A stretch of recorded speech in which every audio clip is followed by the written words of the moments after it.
Hi, friends. This is Joe Chadburn, the Ambassador Network Director here at World Missionary Press. Today we have Yuri Ilnitsky back with us. I believe this is part 4, and these have been wonderful. Welcome, Yuri. Thank you very much. Hello, viewers. Hello, brother and sister. Everyone who watching us, we want to share our experience. As we promised to you, we're gonna share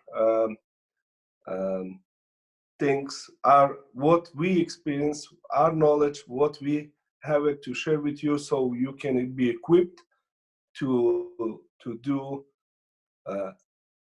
to have some ideas, but it's not limited. Use also your own situation where you are, but we're gonna share what we do in our lives. Share a little bit, if you would, about shopping malls and hospitals. You had touched on that a little bit earlier in our private discussion, and I'd like to know a little bit more about that. I'm sure our viewers would too. Okay, as you already know, we live in Atlanta, Georgia. It's United States. And or maybe you live in also in your country where you are, but I will touch United States. As you know, United States is a Christian country. Everyone knows this, and our presidents also touching this, that this is Christian country. And I have many questions from many people. I say, who you need to preach if all is Christians? And I say Christian country, it doesn't mean that all Christian, all followers of Jesus, they all have a salvation. And many people, even if you ask them, I say, if you die right now, in this split second, are you saved? Well, I need to ask God forgiveness, or I need, no, I ask you if you die right now. So this question was make, are you follower of Jesus Christ? Are you Christian? Are you have a confirmed that you are saved? Or you just put the title over yourself and reject any gospel saying, well, I'm Christian. When you been last time in church? Well, maybe last year or 2 years ago. This is very common answer to me. So I assume this is not, we sometimes put the mask and lie to ourselves. The biggest harm we can done to ourselves, it's lie. We can lie to ourselves, I'm Christian, I'm good, I don't need God. And this is where this topic touch. That's a massive contradiction, because to be Christian is to be Christ-like. They were called Christians in Antioch. They didn't call themselves that. Matter of fact, did you know one of the first things that Christians were called were atheists, because they didn't believe in Zeus and Apollos and Aphrodite and all of the pagan gods, nor did they worship the Roman emperor. So they were considered atheists first, and that's a really crazy thing. And yes, they were called by others Christians, and there's various schools of thought on that. But to me, it should be that, hey, Jesus is shining through this person's life in such a way that we see that something is different. And we talk about, a Christian nation. It doesn't mean that the United States, that term is used very loosely. It doesn't mean that everything has been godly from its inception. It doesn't mean there's not been terrible things that have misrepresented Jesus. It doesn't mean that all are Christians. What they're really saying there is a large population professes to be Christian, either on a piece of paper or through a survey. And so, but as far as Christ shining through our lives, and that personal relationship, and really taking hold of what he's already purchased, what he's already purchased for us and done for us, and already included us in his finished work. I say he's done his part, but the shining doesn't come forward without us participating And that's what is Christian. This is the participation in the life of Jesus and Jesus' love coming out through our lives. That is Christian. You know, just like a bottle can have perfume in it, but if it's you know, hermetically sealed, you can't smell what's in it. You know, so there's the release of that fragrance, and and when others or like you just mentioned, bottle of perfume, it just come up to my head. Mhm. You can put on a bottle perfume, but there is nothing in it. You can label whatever, but this doesn't apply what is advertised. And this is what the big thing is Jesus being seen through the lives of his people. And so this is why we right now we want to this topic. This is where I want to identify to you, all of you viewers, when you live in Christian country or non-Christian country, it's opposite direction. You say, no, everybody non-Christian, how I can preach to those? It's another side. And this is very powerful place where there is exist non-believer. Everybody needs to be loved. Everybody needs to be encouraged. Everybody needs Jesus. You know, the one place where I saw that people, even atheists, I call them the biggest believer, because they believe in something that they claim that doesn't exist. Mm-hmm. Sometimes people say, I'm an atheist. I say, oh, you're a bigger believer than me. He said, why? I said, I believe in God, that I know he exists. You believe that there is God doesn't exist, and you want to prove it. Mm-hmm. There must be a big fight. But the biggest, where I find the biggest place, and this is where I want to share to you, everyone who watching us, the biggest place where people denying, and they cannot say, I'm not Christian, I'm Christian, I'm Muslim, because everyone know that the end is coming, and they will, their exam moment, the examination is coming in very soon, and they feeling that place is, yes, is hospital. And a hospital and or falling airplane, there is exist non-believers. Mm-hmm. Those people, everyone want to know what's about God, what's about their situation, what's gonna happen when they die, what's gonna happen on the last second when they breathe. They want to know why they feeling fear, why they feeling anxious, why so much stress. And that place is hospital. It's the best place for me to go on it, because that place, and for you, I encourage you, you try. This is actually my first place where I start sharing the gospel. In my church, when I first become Christ follower. People took me to hospital, and I start serving those people with empty eyes, with scary eyes. And they was listening those gospel, and I saw that in that second. I understood the people, who they are, those titles, those how much they money have, how much, which title they are, how much power they have. In the hospital, they are all the same. Let me ask you a question. I'm very interested in this. I want to ask you this question. Now, are you, when you're talking about visiting the hospital, are you talking about being invited by sick people to go to their hospital rooms, people you know? Or are you talking about just going to the hospital and meeting people in waiting rooms or various cafeteria or various places? Or is it a mixture? What are we talking about? Okay, the situation when you get invited, it's even better. Because somebody is waiting. Yes. And when you visit that room, in the United States, it's individual room for individual person. But in many places, if we go back, sometimes you share. Yeah. Yeah, and we go back in Russia, ex-Union Soviet, In one room, there is 10 people. So when you speak into one, 10 person listen to you. Yes. So it's the best opportunity to share the gospel, even not to coming. And those 10 people who listen to you, they have questions. And once you feel almost finishing, they raise that, hey, little brother or young brother or young person, can you come to me? I have a question. Mm-hmm.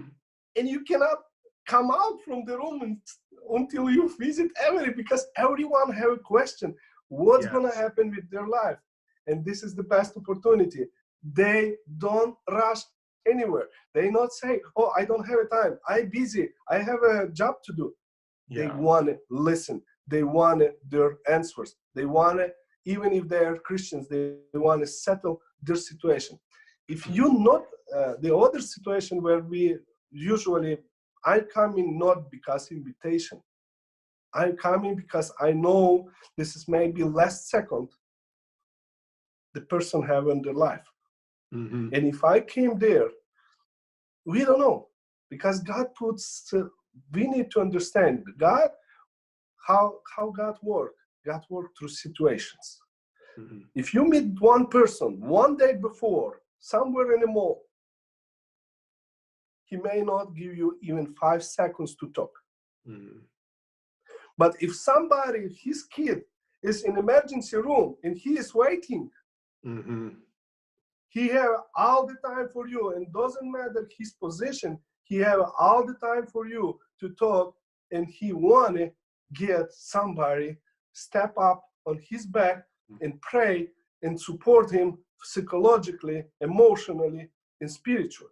Yes, and the Lord will use that situation. I never believe the Lord brings evil on people, but he will work all things together for good and use us strategically in those situations to love people, to minister to people. No, I think that's very powerful. So you go sometimes, do you go to the hospital sometimes just uninvited? Yeah, but most of the time we do this. Okay. We go to hospital, we visit the hospital, and once we there, we have a very good tool, which I encourage you, everyone, to get this, because this is the best tool. You can get booklet. It's small. It's like credit card. Mm-hmm. And even if you not met somebody, there is waiting rooms. Those tables is empty. Yeah. And people have a 2-3 hour wait time. Guess what they're gonna do if they see some little books parking on the table? Mm-hmm. True. They're gonna read it. They're gonna read it. True. And God gonna talk. Even if you're not there, God gonna talk through that little book. Mm-hmm. And if you meet somebody, yes, you can tell. Back in here in the United States, I have a very big opportunity in hospitals when I was working as an interpreter, as translator. Yes. And I worked very long time, and sometimes we have surgeries and or doctor checkup. And me and my client was sitting, and it was the best moment for me to share the gospel, because that person, I have him 2 hours, 1 hour or her, and I can share the gospel before we even go to the doctor. And that's such a ministry for them to be able to understand what the doctor's saying, and vice versa. That's powerful. And as you say before, every one of us, we have that gift and that work position, what we're doing in our life, and use that work position for sharing the gospel. On my case, I was interpreter, I have that situation. But you may not, the one who was watching, you may not have a situation, you are not interpreter. You will say, Yuri, well, it's good, you are interpreter, yeah, you have 2 hours. But you can be mechanic. You repair car, or you repair computer. Yes. And I have one testimony. I also repair computers. I have one person came over to my home, to my workplace, and person came to me, and she was nervous, and I said, what bothers you? And she started talking, and we have a big conversation. Took about 1 hour. And when we finished conversation, I shared the gospel. She reconciled. She was a Christian. She reconciled with God because she believed with certain situation. And then I say, okay, let's go back to business. Let's see what's going on with your computer. I push the power and computer turns on. Mm-hmm. And she looked at me and big eyes. She said, I was not working. She said, no, something wrong. Turn on again. And turn on again. And I did 3 times or 4, I don't remember. And I turned on every time and computer working. I said, well, computer is working. There is no need on me. But I said, I get it. Mm-hmm. You here not because your computer. You here to hear this news. And his father, he wanted to talk to you. He wanted you get back to him. And this why he made the situation. As you say, God never make bad. God never make the evil make bad, but God always, even if we see it through Jesus Christ, devil thinking that he killed Jesus. And he said, surprise! Okay, now it's over. But God took this bad and flip to our salvation. So this is how we see the picture. God never, but God always knows the situation when it's going to happen. Same thing like we see everyone who have a kid, you see this. When kid takes something and do something, you already predict how it's going to end. And sometimes you already prepare something at the end for their good. I've had many situations, talk about, hospitals. I've had so many situations where there's so many believers working in a lot of hospitals too.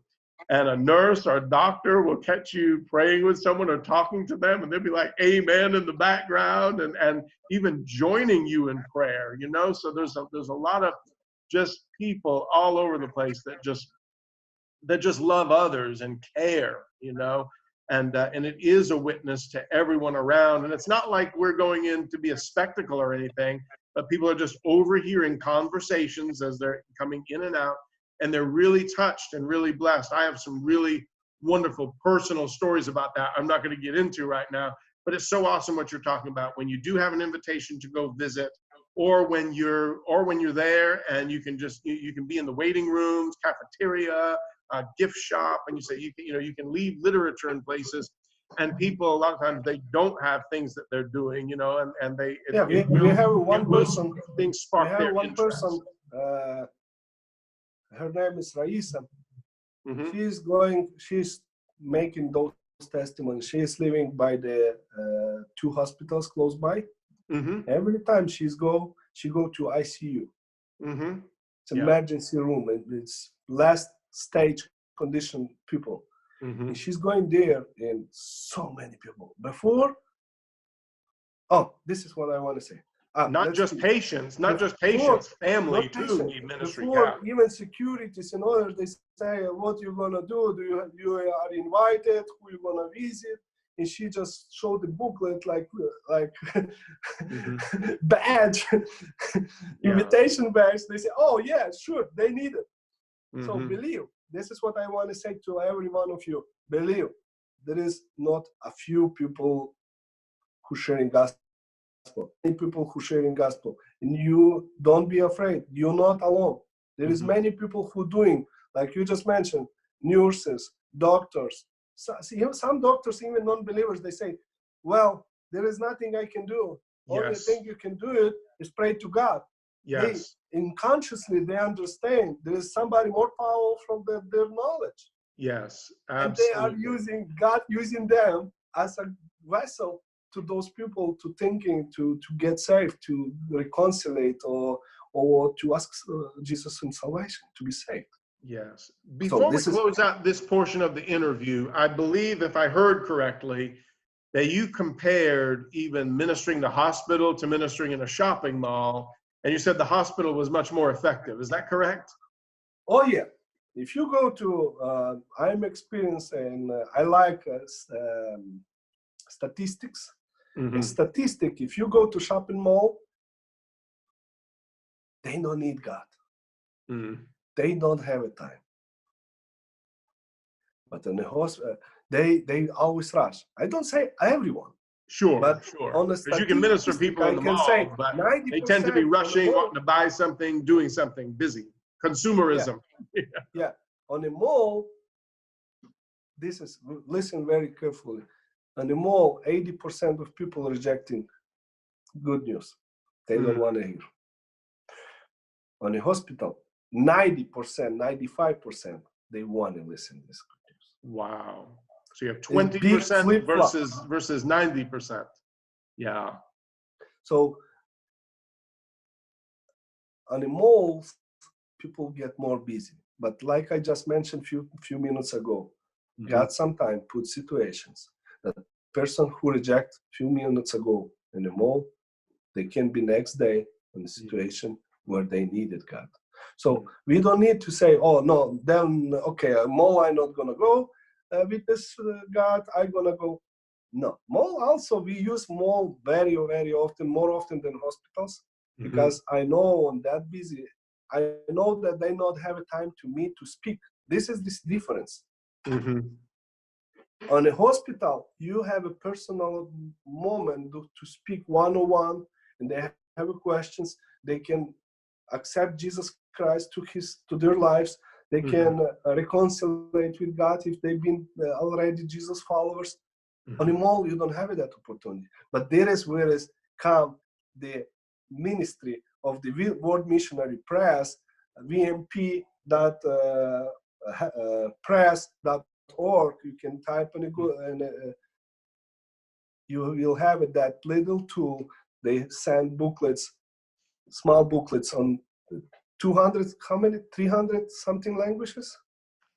348 different languages. 348 languages. Yeah. And then you can have that tool to spread the gospel even in a mall when the people so much busy, so much not have a time to listen you. You can give books. Sometimes we give, believe it or not, we give 500 books in less than 30 minutes. Wow. It's just fine. And that's a huge number. Yeah. No, we have bigger, but that moments people not have a time. But I know that they're gonna put their pocket, and when it's come situation when they needed the mostly God gonna start speaking to them because the God's word is already with them. And this is where I encourage you to go even in the malls to preach the gospel, because this is where you can not preach like speaking, but you can sharing like seeds, like spreading seeds to those people. And when they are ready, the God gonna use that situation. And the last thing I'm gonna tell, that not only me is doing this, or my wife, we're doing mostly whole family. Yes. And you know who is the bigger spreader or seeder? Kids. Yeah. Kids is the biggest spreader. And they do so quickly. If I need to do it, I may give 50. But everywhere. Yeah. And it's what's joy my heart. And I want to encourage everyone to try this and encourage your kids when his time is right. Because I saw one situation, and this is testimony. We've been in the mall, and my daughter I give it to one person. She was I don't remember, Hindu or Muslim. I don't remember now exactly, but I give it the book, and she said, "No, thank you." Okay. Remember, it's very important. Never argue with people. If they not want it, don't start talking back or something. Thank you. I respect. Yes. And few steps farther, maybe 5-6 steps farther, was my daughter there. And she's stretching the same book. And I say, I already gave it to this person. And that person looked to my daughter. She was 7 or 8 years old. She smiled, said, "Yeah, thank you." My heart is get melted. I say, "God, how wise you are. You use if there is not that kid was there, Mhm. that person may never hear about Jesus Christ. Yeah. Now she have opportunity to hear this. Yeah. So if you do witnessing in the hospitals, we're gonna share many more places, and we're gonna share many Yes. more testimonies. But if you're gonna do it, don't do it alone. Yes. There is one word in our country says, if you want to teach your kids something, will be not how you're gonna be taught, Mhm. not how you're gonna teach. They will be how you are. Yes.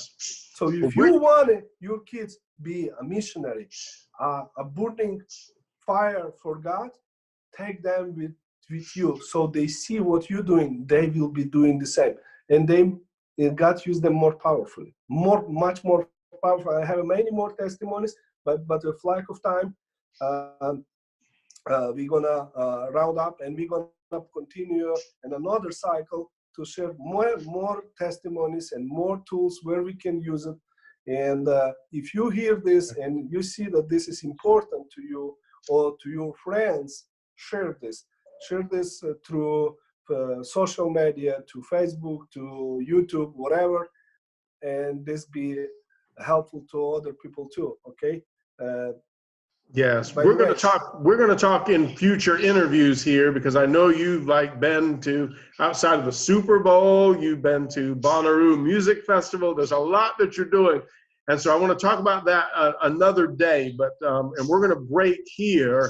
In our next interview, let's talk about the those times of the year that you said were very, very powerful, where you guys are ministering to Valentine's Day and Halloween. Okay.